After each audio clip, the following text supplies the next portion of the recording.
Oke, kita semua tahu lah ya, Spider-Man, si pahlawan tetangga yang ramah. Tapi pernah nggak sih kepikiran gimana jadinya kalau suatu hari kekuatannya itu bukan lagi sebatas ramah, tapi setara dewa? Yuk kita bedah kisah luar biasa dari Cosmic Spider-Man, salah satu versi terkuat dari pahlawan kesayangan kita. Coba dibayangin, apa yang bakal terjadi kalau kekuatan kosmik yang gede banget tiba-tiba nyasar ke tangan pahlawan yang biasanya cuma ngurusin perampok bank? Nah, pertanyaan inilah yang jadi inti dari salah satu cerita Spider-Man yang paling keren dan mengubah segalanya. Semuanya itu dimulai bukan karena direncanain atau dipilih, tapi murni karena kecelakaan. Sebuah momen yang harusnya jadi bencana ilmiah, malah melahirkan sesuatu yang jauh lebih besar. Jadi ceritanya gini, awalnya di Empire State University, Peter lagi bantuin dosennya buat sebuah eksperimen energi. Singkat cerita, eksperimennya gagal total, dan energi asing yang misterius malah masuk ke badan Peter. Gak lama setelah itu, pas dia lagi jadi Spider-Man, dia kesetrum listrik tegangan tinggi, yang harusnya sih langsung tewas. Anehnya, dia nggak kenapa-napa, sama sekali. Nah, itulah tanda pertama kalau ada sesuatu yang luar biasa terjadi sama dia. Ya, tapi punya kekuatan level dewa itu nggak segampang yang dikira. Peter langsung sadar kalau tantangan terbesarnya sekarang bukanlah para penjahat, tapi justru ngendaliin kekuatannya sendiri yang super berlebihan ini. Coba deh lihat bedanya. Kekuatan barunya ini, jujur aja, hampir bikin dia gila. Spider Sense-nya, yang biasanya jadi penyelamat, sekarang malah jadi gangguan. Bayangin, indera bahaya lo bunyi cuma gara-gara ada daun jatuh, tikus lewat, atau orang bisik-bisik dari jauh. Dia sampai harus belajar buat ngabaikan itu semua biar nggak jungkir balik ngehindarin hal-hal sepele. Dan kalau kita ngomongin soal kekuatan, lupain deh soal ngangkat mobil. Skalanya itu bener-bener gila. Ada satu momen ikonik di mana dia ngelempar Hulk yang lagi ngamuk, ke orbit bumi, terus ditarik lagi ke bawah seolah-olah itu cuma mainan. Ini udah level kekuatan yang beda banget. Dan bukan cuma soal kekuatan fisik doang loh, kemampuannya tuh nambah banyak banget. Dia jadi bisa terbang, bisa ngubah materi di tingkat molekuler, dan bisa nembakin ledakan energi murni. Bahkan jaringnya juga dapat upgrade gila-gilaan. Dia bisa ngendalin bentuknya pakai pikiran, dan bahkan ngubah jaringnya jadi adamantium, logam yang sama kayak cakarnya Wolverine. Hasilnya? Ya jelas, musuh-musuh lamanya jadi kayak nyamuk doang. Penjahat kayak Rhino, Shocker, bahkan Graviton yang super kuat, semuanya dikalahin dengan gampang banget. Pertarungan yang tadinya bisa berjam-jam, sekarang kelar dalam hitungan detik. Dia udah main di liga yang bener-bener beda. Tapi di titik ini, Peter tuh masih bingung. Ini kekuatan apaan sih sebenarnya? Dia cuma tahu kalau dia jadi super kuat.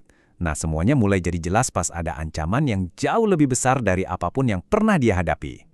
Ancaman itu namanya Three Sentinel, gabungan dari 3 robot pemburu mutan raksasa yang disatuin sama Loki. Targetnya, reaktor nuklir. Kalau sampai itu hancur, akibatnya bakal jadi bencana besar. Ini jelas bukan lagi kerjaan buat Spider-Man biasa.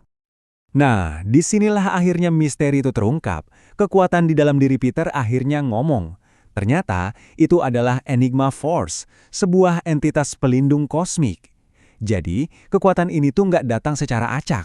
Dia nyari juara di saat manusia lagi diambang kehancuran dan ngubah mereka jadi sosok yang dikenal sebagai Captain Universe. Begitu dia paham misinya, Peter yang sekarang udah jadi Captain Universe seutuhnya, langsung boom, dia lepasin semua. Semua kekuatan Enigma Force tanpa ditahan-tahan sama sekali. Hasilnya, ledakan energi kosmik yang dahsyat banget sampai si Three Sentinel itu hancur lebur jadi debu. Dalam sekejap, dunia pun selamat. Tapi, ini nih bagian pentingnya. Kekuatan itu emang nggak buat selamanya. Begitu misi selesai dan bahaya udah lewat, Enigma Force pun cabut, ninggalin Peter. Dia balik lagi jadi pahlawan tetangga yang ramah dengan kekuatan laba-laba standarnya. Ceritanya selesai, ya setidaknya di alam semesta yang ini. Tapi, gimana kalau ceritanya beda?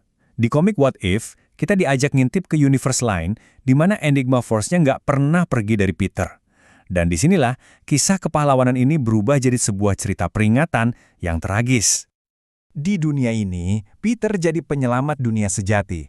Dia bersihin tumpahan minyak di lautan, ngatasin perang, nyelesain krisis dunia.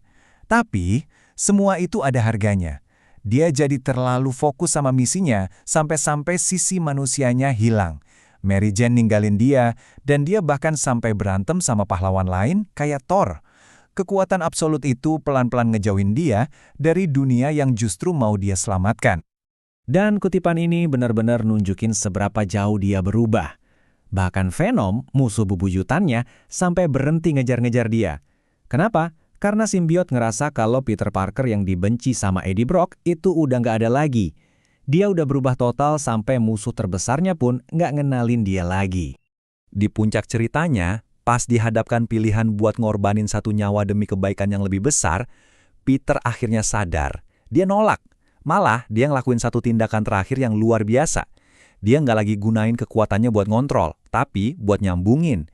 Dia ubah Enigma Force jadi gelombang empati global, nyatuin pikiran semua manusia sesaat, biar mereka bisa saling ngerti satu sama lain. Konsekuensinya gede banget. Tindakan mulia itu ngabisin semua kekuatannya. Bahkan kekuatan laba-laba aslinya juga ikut hilang.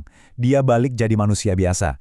Tapi dengan kehilangan semua kekuatan itu, dia justru nemuin lagi apa yang udah lama hilang. Kehidupan normal, cinta sejatinya, dan sebuah keluarga. Sebuah pengorbanan tertinggi untuk hadiah yang paling berharga. Tapi cerita Peter Parker ini cuma satu bagian kecil dari gambaran yang lebih besar. Enigma Force itu udah milih banyak juara lain di berbagai universe dan lini waktu. Yuk kita lihat warisan kosmik yang ditinggalkannya. Di antara banyak Captain Universe, ada beberapa yang paling ikonik.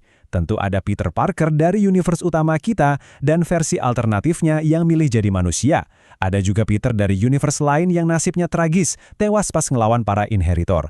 Dan yang paling penting, ada Miles Morales yang ngebawa warisan ini ke level yang baru. Terus, kenapa Miles bisa berhasil di saat Captain Universe lain gagal? Kuncinya itu strategi.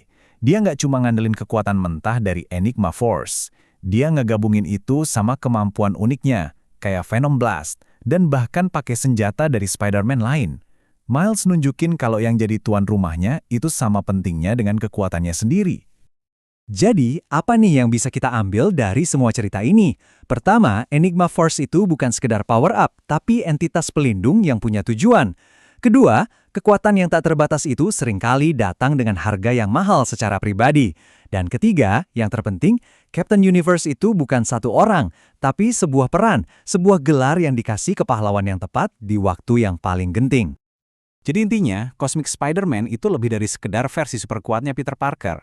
Itu adalah sebuah konsep, sebuah simbol bahwa ketika ancaman terbesar datang, alam semesta bakal selalu nemuin seorang juara buat berdiri paling depan. Nah, ini jadi mikir ya, Enigma Force kan selalu muncul pas ada krisis besar. Kalau dia harus milih juara baru di zaman kita sekarang, kira-kira siapa yang bakal kepilih? Coba deh kita renungkan bareng-bareng.